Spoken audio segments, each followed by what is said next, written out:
It's Wednesday. I'm mysteriously wearing the same clothing I was wearing last Thursday when you last saw me. Don't know how it happened. Okay, su dicho de hoy.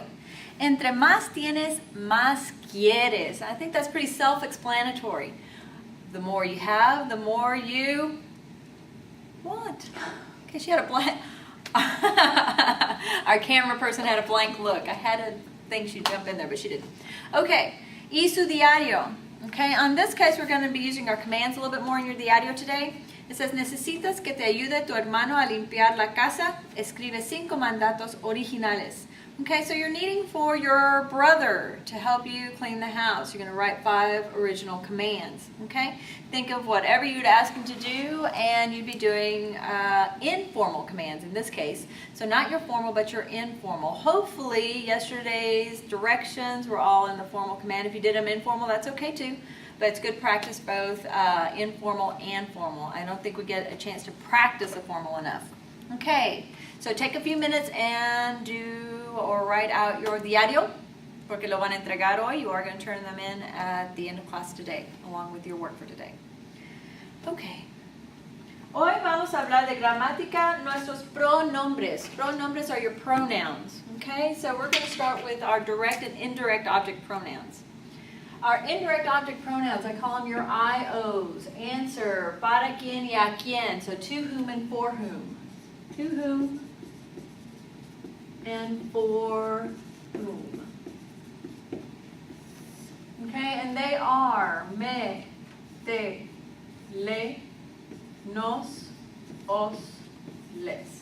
The os is the vosotros form. I'm going ahead and writing it in so you know that it is there. Okay? Your indirect object pronouns are the ones that you saw with or used with the verb gustar, right? Because it's pleasing to someone. So it's either to me or for me, to you, for you, to him, to her, or to usted. Okay? To us or for us, to them or for them. Okay? So that is your indirect object pronouns, to whom or for whom. Now your direct object pronouns, your DOs, answer who or what. ¿Verdad? ¿Qué o quién? And these are both after your verb. Once you get to your verb, you ask the question to whom or for whom, who or what, to see if you have an indirect or direct object in your sentence. Okay? Direct object pronouns are me, te, lo or la, nos, os, los, or las. Okay? And they answer, once again, who or what. Now, we're talking about pronouns. In our everyday language, we have choices. We don't, if we start talking about a noun, let's say we're having a conversation about a bicycle.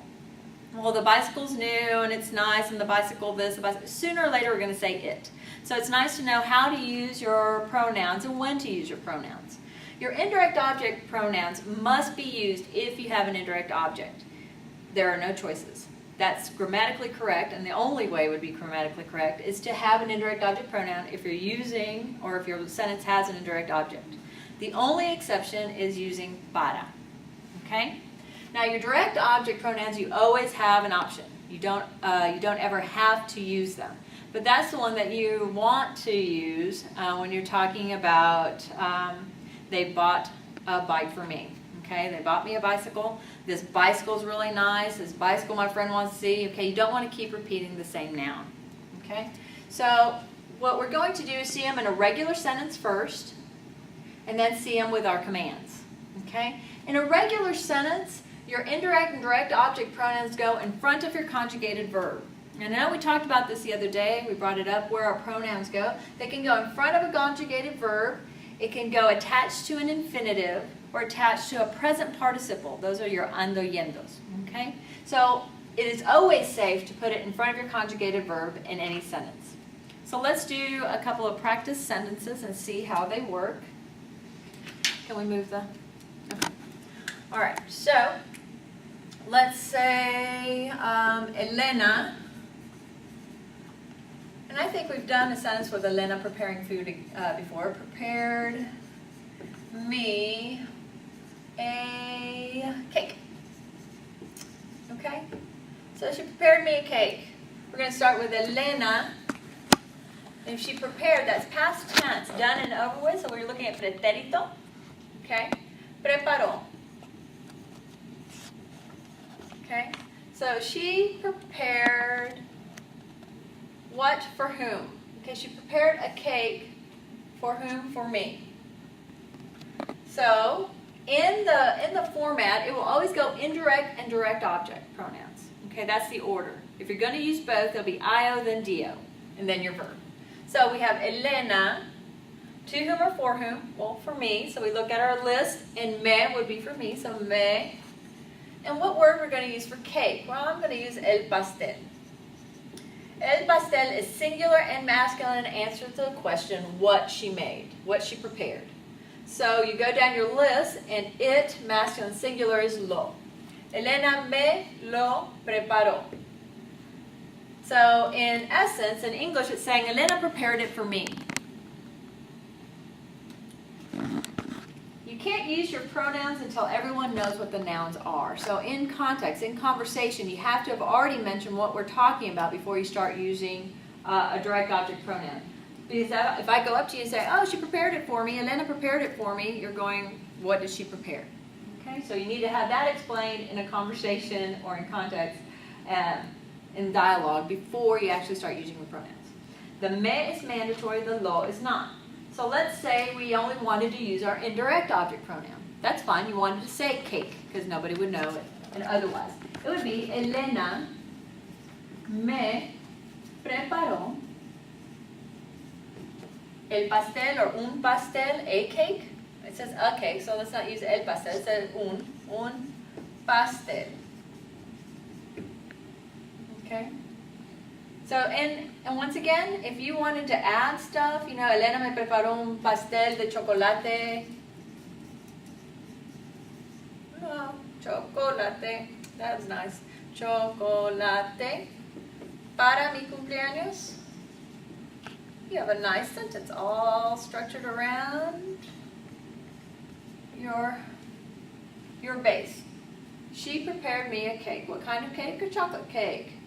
For what? For my birthday. Okay? So you're able to put it in a sentence. You can use your indirect and direct, always in that order. Io, dio, then verb. You can just have your io, because this one's mandatory. You can't change that. Preparó un pastel de chocolate para mi cumpleaños. Okay? The un pastel can stay as a noun. Okay, let's look at another sentence just to make sure we're okay with this.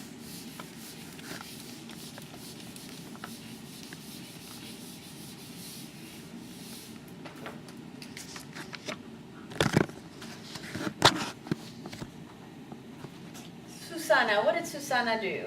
Susana,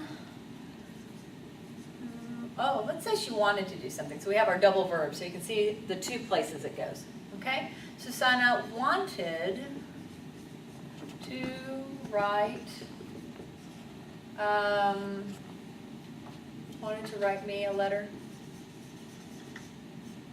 I'm very self-centered. Everything's to me. Okay? So let's start here and go, Susana, what did she want to do? She wanted to write. Now remember, wanted, if you want the feeling in there, we're going to use the imperfect, right? Susana quería to write, there's your infinitive. Quería escribir. Escribir. Okay, she wanted to write me a letter. So to whom or for whom, for me, what? A letter. A letter in español, una carta. Okay? So, if we look at our indirect and direct object pronouns, it's going to be io, dio, verb, and that would be fine no matter what, okay?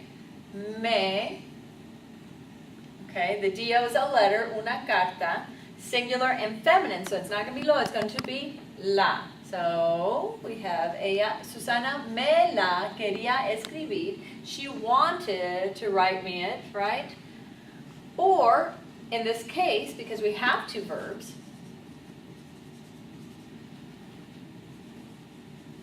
Susana quería, here's your infinitive. Now remember, I said it could go attached to an infinitive.